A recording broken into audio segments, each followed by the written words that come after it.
인도에서는 코끼리를 조련하기 위해 새끼 코끼리일 때부터 튼튼한 줄로 다리를 묶어 말뚝에 메어놓고 도망가지 못하게 한다.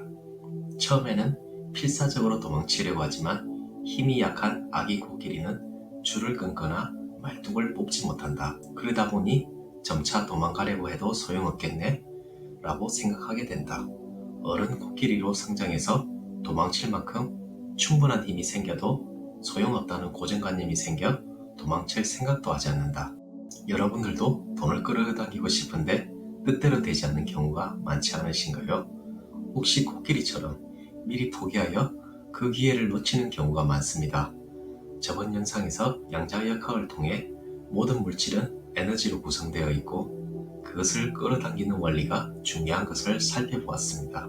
이어서 저자 다카시 히로카즈의 끌어당김의 법칙을 통해 돈을 직접 끌어들일 수 있는 원칙과 실천 방안에 대해 알아보겠습니다. 여러분이 이 원칙들을 준수하여 반드시 돈과 운을 끌어당기시길 바랍니다. 멘탈 블록. 끌어당김의 법칙을 활용해 돈을 끌어당기고 싶어 라고 해도 실현하지 못하는 사람이 많다.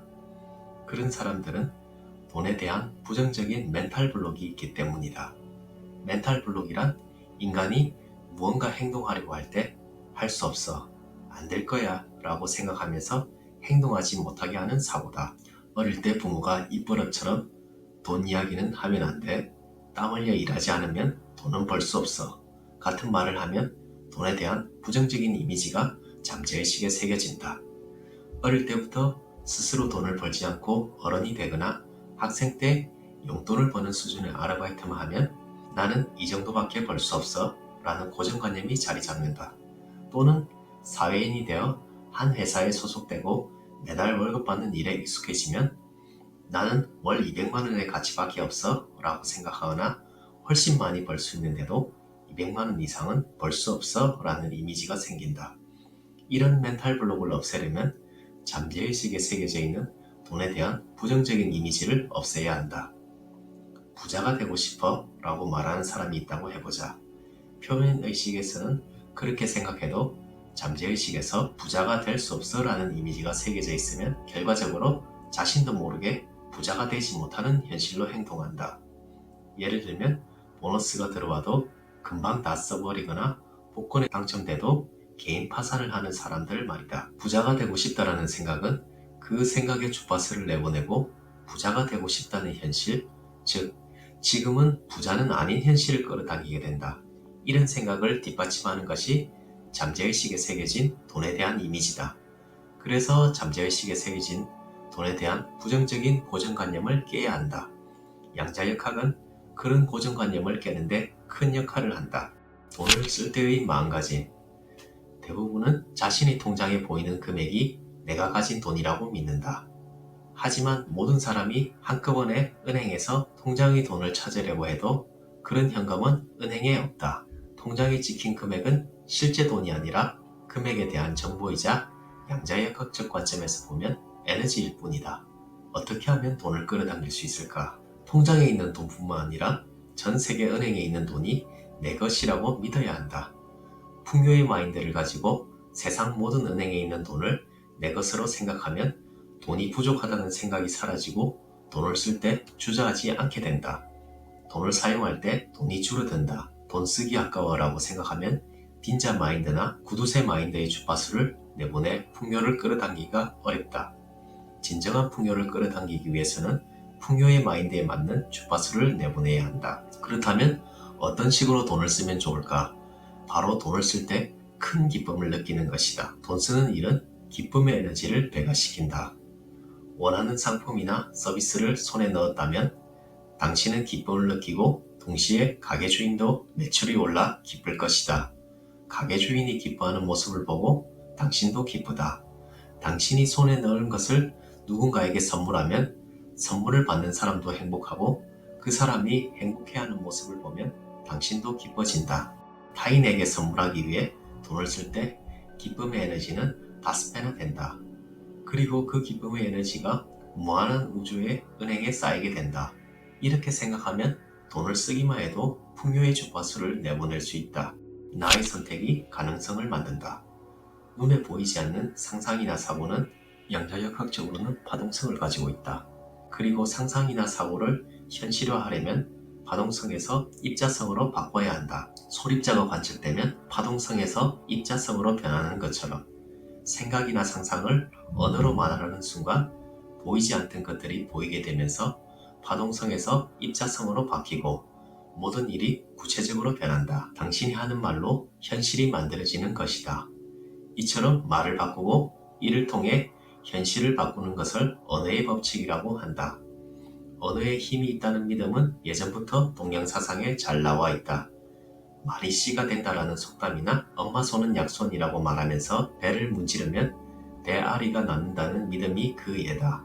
양자역학적 관점으로 세계가 성립되는 과정을 보면 지금 당신이 처한 현실 또한 당신이 과거에 한 선택과 결정으로 끌어당긴 것이다. 그렇다면 현재 상태에서 인생을 바꾸기 위해 해야 하는 일도 알 수 있다. 바로 부자가 되겠어 라는 결심이다. 양자역학적 관점으로 세계가 성립되는 과정을 보면 지금 당신이 처한 현실 또한 당신이 과거에 한 선택과 결정으로 끌어당긴 것이다. 그렇다면 현재 상태에서 인생을 바꾸기 위해 해야 하는 일도 알 수 있다. 부자가 되고 싶어로는 돈이 없는 현실을 끌어당길 수 있으니 그걸로는 안 된다. 부자가 되겠어라는 미래를 이 시점에서 선택하고 결단을 내려야 한다. 지금은 아직 부자가 아니어도 괜찮다. 당신이 부자가 되겠다고 결심하면 부자가 되는 평행세계가 선택되어 시작되기 때문이다. 다중우주론에 따르면 얼마든지 가능하다. 우리는 각자의 돈 그릇을 가지고 있다. 이 그릇 안에 담을 수 있는 돈 에너지의 총량이 일정하다면 그릇 자체를 크게 넓혀야 돈을 불릴 수 있다. 예를 들어 4평짜리 방에 싱글 침대가 놓여있고 이 침대를 세미 더블 침대로 바꾸고 싶다고 해보자. 이사하지 않고 침대만 바꾼다면 커진 침대를 놓기 위해 다른 가구를 버리든지 불필요한 공간을 줄여야 한다. 반대로 지금까지의 생활 스타일을 유지하면서 세미 더블 침대를 놓으려면 이사해서 방의 크기를 바꿀 수밖에 없다. 그래서 당신의 돈그릇 역시 반드시 넓혀야 한다. 그러려면 돈의 역치를 높여야 한다. 역치는 어떤 대상에게 특정 반응이나 변화가 일어나는 수준의 수치, 경계가 되는 수치를 뜻한다. 우리가 돈 그릇을 넓힐 때는 상한 역치는 높이고 하한 역치는 낮춰야 한다. 상한 역치란 한 번에 낼 수 있는 돈은 어느 정도인가이다. 에너지 보존 법칙으로 생각하면 내가 값을 치르거나 낸 적이 없는 돈이 한꺼번에 들어오는 일은 없다. 돈을 쓰는 행위는 돈이라는 에너지를 내보내는 행위이므로 쓸 수 있는 금액에 따라 그 정도의 그릇을 가지고 있다고 할 수 있다. 예컨대 지금까지 최대 1천만 원을 낸 적이 있는 사람이라면 그 돈을 2천만 원, 3천만 원으로 올리면 상한 역치는 올라간다. 상한 역치가 올라가면 그만큼 돈 그릇이 넓어져서 비즈니스에서 무언가를 판매하는 등의 방법으로 같은 수준의 금액이 들어온다. 하한 역치는 어느 정도까지 돈을 절약할 수 있는가이다. 하한 역치를 낮추려면 최소한 얼마 정도가 있으면 살아갈 수 있는지 알고 생활 레벨을 떨어뜨려 한계를 낮추면 된다. 이것은 돈을 지키는 일과도 연결된다. 하한 역치를 낮추는 훈련을 해두면 나는 최소 이 정도 돈만 있으면 살아갈 수 있다라는 점을 미리 알 수 있어 설령 돈이 없어지는 상황에서도 정신적으로 안정된 상태를 유지할 수 있다. 돈을 벌 때도 어느 정도를 벌어야 할지 가늠할 수 있어 계획을 쉽게 세울 수 있다. 하루라도 빨리 성공한 사람이 되는 법. 똑같은 성공 법칙을 공부하는데 어째서 같은 결과가 나오지 않을까? 사람에게는 고유의 주파수가 있어서 자신에게 맞지 않는 주파수의 성공 법칙은 실천 효과가 없다. 자신에게 맞는 유형을 찾아야 한다. 첫 번째, 나의 유형에 맞는 이상적 인물을 찾아라.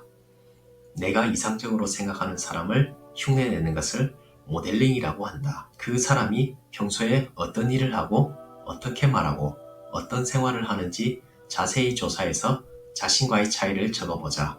그리고 그 차이를 메울 수 있도록 생활을 바꿔나가자. 그렇게 하면 당신은 자신의 이상에 가까워진다.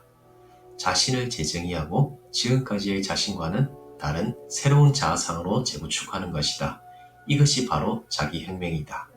두 번째, 이상적인 인물의 행동을 따라하라. 이상적인 인물을 찾으면 그 사람을 직접 만나는 것도 좋은 방법이다. 그 사람이 주최한 이벤트 혹은 그 사람이 출연하는 세미나나 강연회에 참가해서 가까워지는 방법을 알아본다. 상대가 강의를 열었다면 투자라고 생각하고 강의에 참가해보자.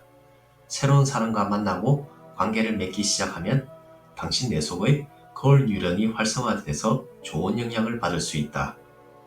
거울 뉴런은 타인의 행동을 보면서 자신도 같은 행동을 하는 것처럼 반응하게 하는 신경세포다. 가까운 사람의 영향을 받아 말투가 바뀌거나 복장이 비슷해지기도 한다. 영향력의 법칙으로 생각해보면 내 곁에 두는 사람이 성공한 사람인지 그렇지 않은 사람인지에 따라 당신은 부자가 될 수도 있고 못할 수도 있다. 그러니 성공한 사람에게 다가가 그 사람에게 배우기를 추천한다. 거울 미러를 잘 활용하면 당신은 이상적인 인물을 저절로 모델링할 수 있게 된다. 세 번째, 돈이 없으면 내가 가진 자원으로 성공한 사람과 가까워져라. 돈을 내지 않아도 성공한 사람에게 다가가거나 강의를 수강할 수 있다. 바로 자신의 자원을 대가로 제공하는 방법이다. 성공한 사람이 강연한다면 당신이 접수를 맡거나 현장에서 수강생을 안내하는 역할을 하거나 혹은 카메라맨을 하거나 아니면 장소를 제공하는 등 직접 강연을 열어 수강할 수도 있다. 그러한 일들은 모두 당신의 자원이다. 관객을 모으는 능력이 있다면 대신 사람을 모으고 강연장을 빌릴 수 있다면 장소를 제공하고 이런 일이 힘들다면 육체노동이나 기술이라는 자원을 쓰면 어떻게든 방법은 나온다. 중요한 것은 내가 무엇을 할 수 있는지를 확실하게 정리해서 파악하는 일이다. 네 번째, 부자가 되기 위해서는 내가 어떻게 관측되는지도 중요하다. 예전에 참가했던 세미나에서 자기소개를 트레이닝했을 때 재미있는 일이 있었다. 짝을 지어 서로 자기소개를 할 때 그 행동에서 상대가 연봉을 어느 정도 받는 사람인지 추측했다. 이 트레이닝에서 재밌던 점은 연봉이 3천만 원으로 보이는 사람은 정말로 연봉이 3천만 원이라는 사실이었다. 요컨대 사람은 연봉만큼의 행동을 한다는 말이다. 당신이 성공한 사람에게 배워서 자기 혁명을 하는 것은 당신이 주변 사람에게 어떻게 관측되는지를 기억하는 일이기도 하다. 관측됨으로 파동이 입자가 된다면 당신이 부자가 되기 위해서는 이 사람은 부자다라고 주변 사람에게 관측되어야 한다. 그것으로 당신은 부자의 세계로 들어갈 수 있다. 실제로 부자는 주위에서도 부자로 본다. 부자로 관측될 만큼 물질적인 풍요와 정신적인 풍요를 함께 갖추고 있어서다. 그리고 점점 돈이 모여 더욱 부자가 되는 것이다. 당신이 어떻게 인식하는지에 따라 사고와 말이 바뀌고 행동이 바뀐다. 부디 스스로 자기 자신을 기억하고 주위에서 관측되는 당신의 모습도 기억하길 바란다. 잘 들으셨나요? 우리 대부분은 성공해야 행복해진다고 생각하지만 실제로는 행복해서 성공할 수 있습니다. 정신적으로 풍요로워지면 물질적으로도 풍요로워집니다. 양자역학으로 보이는 세계도 보이지 않는 세계도 에너지이며 우주 대부분을 차지하는 보이지 않는 정신적인 풍요가 보이는 물질적인 풍요를 만들기 때문입니다. 결국 돈을 끌어당기려면 이 말을 명심한 후 풍요의 마인드를 가지고 행동해야 합니다. 돈이 에너지라는 것을 알고 세상의 돈이 자신의 것이자 모두의 공유물이라는 것을 이해하면 돈이 있다라는 사실에 초점을 맞춰 살아갈 수 있게 됩니다. 이 영상을 시청하신 여러분은 어제보다 더 나은 오늘이 될 것입니다. 이상 신화보러 책방이었습니다. 감사합니다.